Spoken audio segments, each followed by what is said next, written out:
Hi everyone, welcome to another episode of AI, ML, and Data Talk podcast. In today's episode, we have a special recording at Google DevFest Bootcamp here at the Google Event Center, MP7. For today, I have a special guest, which is Sachin Kumar, who is a founding team member and CTO at TupeloLife, as a guest of the show. Hi Sachin, welcome to the podcast. Thanks for having me on the show, Warren. Once again, thank you for having me on the show, and super excited to be part of the podcast. Sure. I think the last time we met was last year at the ML Summit in Bangkok. So I Yeah. think it's great that we meet again, and then we get to become in this in this show for our recording. So as you know that in my podcast we actually talk about people who are practitioner in the AI ML and data scene. So maybe you can do a self introduction, talk about maybe your childhood, your education background, and then also your career path. Yeah, definitely. So let me start by introducing myself. So my name is Sachin Kumar, CTO at TupeloLife, which is a connected healthcare company based out of Dallas, Texas.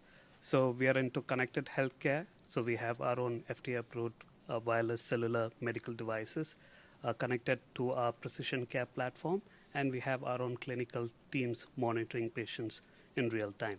So that's a very quick intro about like what I do on at a daytime.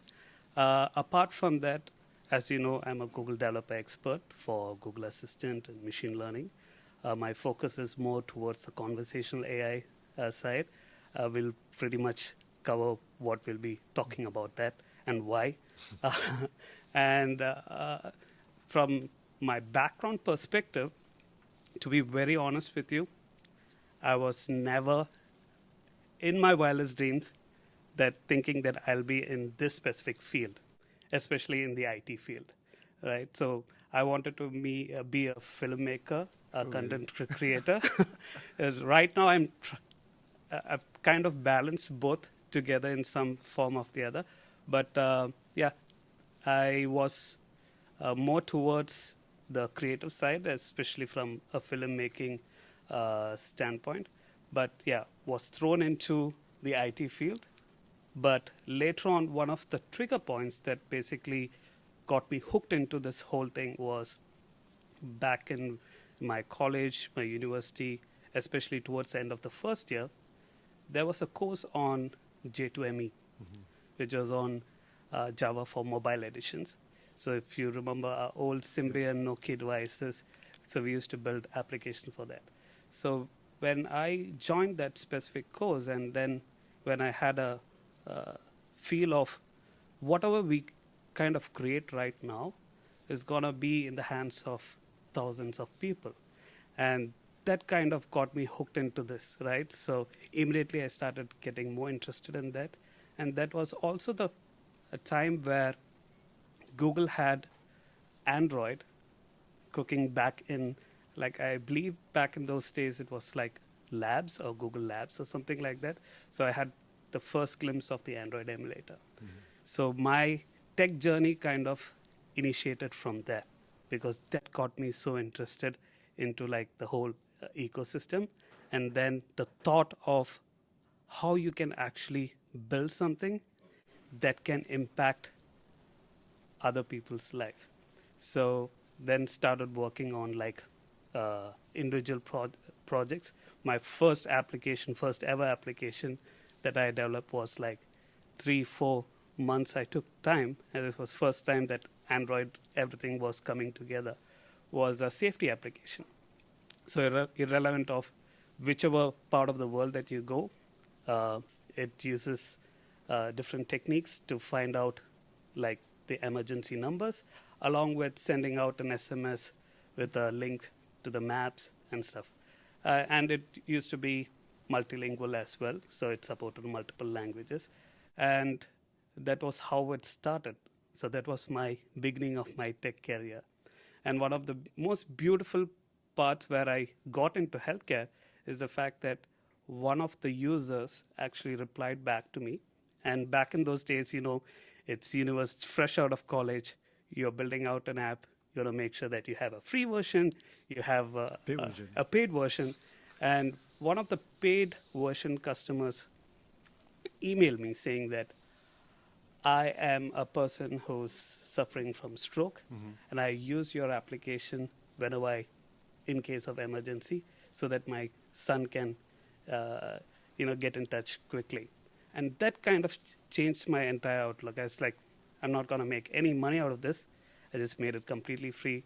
And then over the years, started working on multiple technologies, not just specifically Android as such, how you can combine different technologies and build products and solutions. So that's when I started getting more into the Google ecosystem. Interesting. So from a filmmaker perspective, are you still living your dream to be a filmmaker? I would say not fully, but I'm kind of satisfying both my, aims, goals here. So, as a content creator, I've started my own YouTube channel right now. So the aim is for any users from any background, if they are gonna look at a specific technology, how they can actually start building it from scratch. Because one of the things I feel like, which I feel to some extent that I'm doing well, is to kind of go into their thought process, like what exactly would be the pain points that somebody will have when they're getting started, right? So it could be simple things like setting up the environment, which is different for different Yep. operating systems. So simple things like that. But over the period, I've had blogs, I've written articles, I've done videos, but the YouTube videos or that specific medium has been one of the most impactful ones, because I've had thousands of people messaging me just on one specific video and asking different questions. So it's been very fulfilling That's at that cool. stage. That's cool. So just now you were mentioning you are one of the Google developer expert in conversational AI. So what is conversational AI? Okay, so to put it in very layman terms, think about this, right?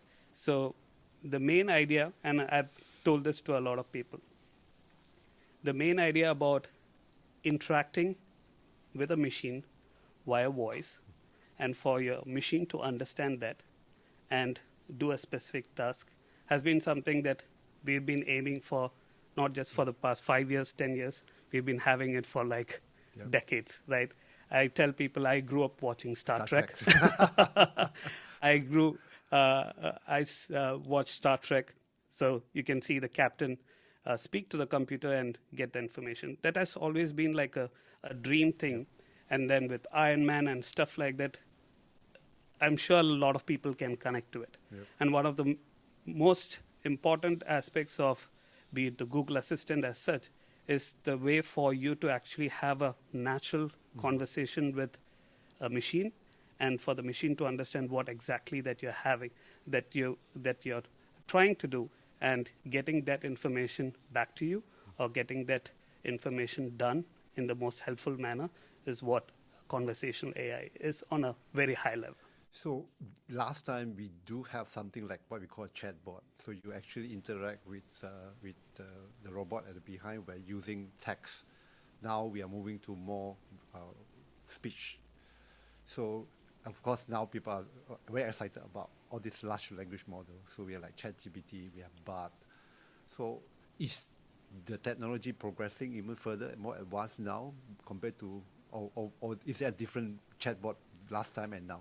It's definitely progressing at a much more rapid pace right now, and especially with the large language models that we are seeing on a day-to-day basis, right? So one of the things that, especially from my background, I've done a lot of contents and tutorials on chatbots before the generative AI, large language models era. So at that point, if you look at it, we used to have a beautiful tool called Dialogflow, and it's still a wonderful tool. And using Dialogflow, the way how you build conversational chatbots is to actually design the conversations. So that's basically, you have basically like a foundational elements like intents and entities. So from a developer, from a conversational designer, your focus was, you have to design conversations based on what your user would pretty much say. So I can say like book an appointment at 3 p.m. for my dental service, right? So that was supposed to be like an intent. So you as a developer, you'd go to Dialogflow and create an intent call like book appointment, and then you would feed in training phrases. Of course, it's using machine learning behind the scenes, and you'd feed in training phrases like what the user would typically say. Now, that used to be how chatbot development used to happen. But now, with the birth of large language models, you don't actually have to go and design the entire intents and entities. What you can pretty much do is use APIs like Palm API or ChatGPT's OpenAI's APIs, and pretty much with just prompt design and few techniques, you can actually build your own chatbot in a matter of like minutes. Right? So that's pretty powerful in itself. Why? Because if you look at it from the way how users actually have conversations, everyone is different, right? And the way how somebody wants to have a conversation with someone also depends. Now, if the traditional way of chatbot design, you're actually depending on the way how you have designed the intents. And most of the cases, if it is not part of your training data or training sets or training phrases in conversational actions, it will then go back to like fallback intents. So then it will say, okay, I didn't understand, can you repeat that? Or maybe or like something like that. contact our customer service. Yeah. Now with large language models, it pretty much has the secret sauce to understand what the user is saying. And all you have to do behind the scenes is use the API and power and create the prompt in such a way that it's sticking to your domain. Right? Of course, there's a lot more that you can do to have a deeper integration. But for anyone who's just getting interested in building chatbots, these are like some powerful mediums and powerful tools, especially with the Palm 2 and the Maker Suite, which Google has announced recently. It's a wonderful way for you to prototype these conversations quickly and then use the API, because it will also give you the code to call the API. And it's very simple and straightforward.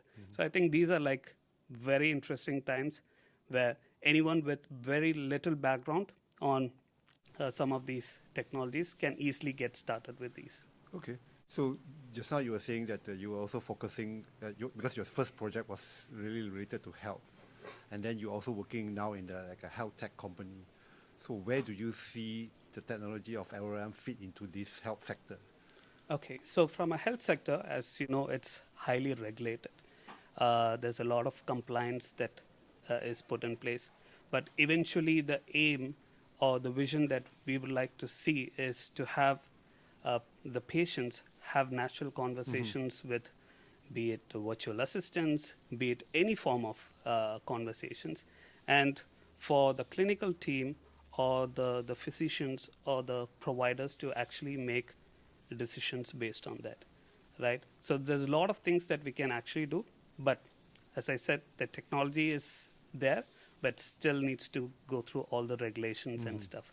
But once we've reached that stage, it is in fact a very powerful medium, not just from the healthcare standpoint as well, from a mental health, from other parts of the whole ecosystem. Okay. So most of my listeners for my show are people who actually try to understand or get to know more what do people really, practitioner of AI or ML or data science practitioner in the industry, what do they really do?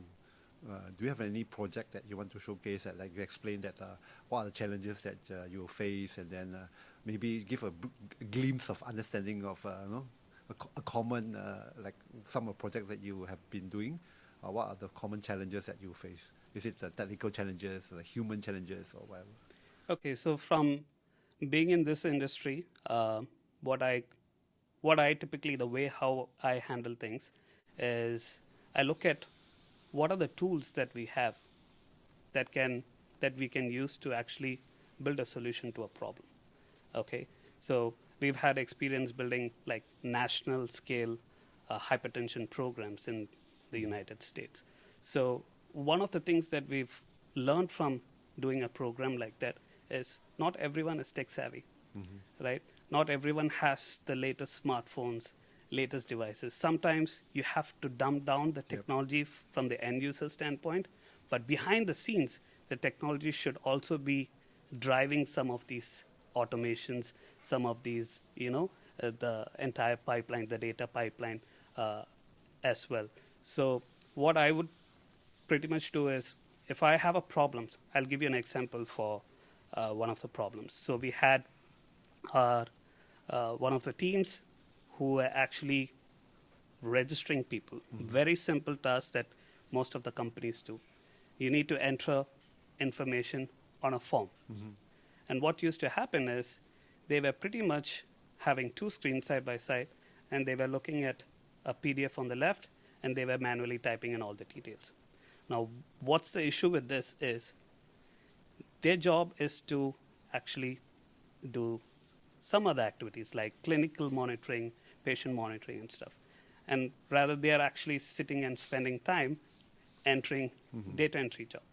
And one of the other problems with this is also the fact that they will actually lose a lot of time. So we are looking at 6 to 10 minutes per form, per patient. And we said, okay, what's the best, easiest way to do this without using APIs and connecting between different systems? Then Google had this called Document AI. Okay, so we used Document AI, we use AutoML, natural language. So for projects like these, where you don't need to have the hardcore machine learning experience, but anyone can basically go ahead, upload all the documents, train the data that you would typically want to extract, okay? And then within a matter of 24 to 48 hours, we have an entire API readily available where all it takes right now is the user to go and upload the document. And what used to take like 6 to 10 minutes is now done in 2 seconds. Okay, so now you've automatically scaled up the entire solution. Now they don't have to worry about it. You can add in more users in a regular manner at a faster rate. And that's one way of solving. So you look for things that's available. Don't have to reinvent the wheel. Of course, if it's a passion project where you want to build something better and you want to do it from scratch, you can definitely do that. And on the other side, if you're looking for something that you're building, and for example, I'll tell you something that I was working on, right? So we have Dialogflow, and we have all of these large language models, which does a pretty good job in understanding our conversations. Now, most of the chatbots that you pretty much see right now is either text-based chat, or you have the ability to have a voice conversation.